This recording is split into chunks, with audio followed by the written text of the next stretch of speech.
June 20th, 1944, Philippine Sea. 216 American aircraft drone through gathering darkness.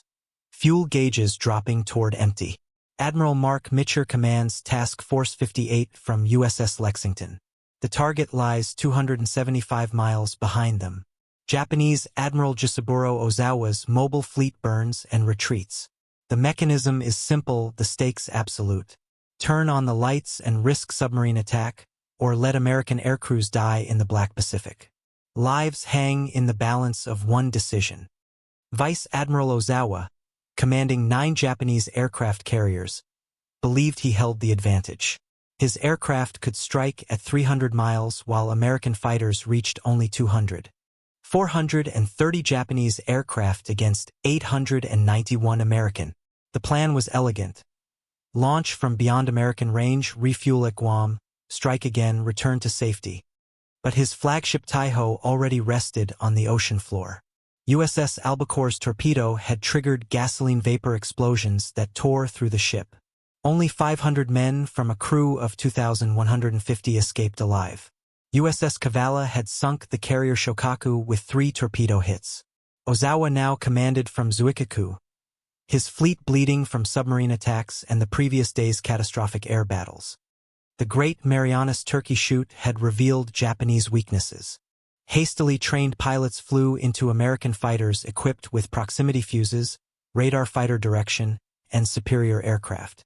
F-6F Hellcats outmatched the A-6M0 in speed, firepower, and armor. By afternoon, Ozawa had perhaps 150 aircraft remaining, but optimistic reports from returning pilots claimed heavy American losses and successful landings on Guam. The truth was simpler. Most of his aircraft were already debris on the ocean floor. At 3:15 in the afternoon, Lieutenant Robert Nelson spotted the Japanese fleet. Distance 275 miles northwest. The mathematics were stark. Maximum combat radius for American aircraft was 200 miles.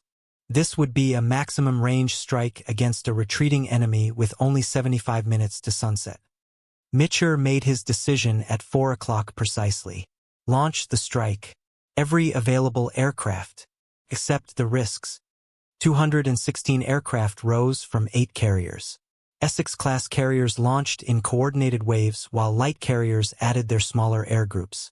85 F-6F Hellcats, 77 dive bombers, 54 TBF Avengers. The strike group climbed toward 20,000 feet, engines synchronizing into a steady drone. At 18:20 hours, Lieutenant Minnie spotted the Japanese fleet spread across 20 miles of ocean. The attack began at 18:40 hours through a storm of anti-aircraft fire. One pilot shouted, "Look, 4th of July!" as bursts of every color filled the sky. TBF Avengers from USS Below would struck the carrier Hio with 2 torpedoes. Aviation gasoline ignited, and explosions tore through the ship. After 90 minutes of firefighting, Hio rolled over and sank stern first. 250 men died. Destroyers rescued 1,000 survivors. Other aircraft damaged fleet carrier Zuikaku, light carrier Chiyoda, battleship Haruna, and heavy cruiser Maya. But the greatest challenge lay ahead. The long flight home through gathering darkness with fuel running critically low. Fuel became the critical enemy. SB-2C Helldivers began reporting empty tanks first. Of 51 launched, only 8 would return. TBF Avengers throttled back to maximum endurance, but mathematics remained merciless at 275 miles. Radio communications turned desperate. Fuel state critical. Request immediate vector. Running on fumes. Need assistance. We're going in the water. At 20:45 hours, the first aircraft reached Task Force 58. In the darkness, pilots circled desperately trying to identify carriers, while fuel gauges registered empty. Admiral Clark aboard USS Hornet faced the critical decision. Standard procedure called for strict light discipline to avoid submarine attack, but American aircrews were dying. At 20:46 hours, Clark ordered every light on Hornet illuminated. Searchlights blazed upward into the night sky. Clark immediately contacted Mitscher. "Pete, this is Jocko. "I've turned on the lights." Mitscher's response was instantaneous. "All ships, turn on the lights. Light up the task force." 98 warships illuminated like a city appearing from nothing. Destroyer escorts fired star shells that burst overhead in cascades of white phosphorus.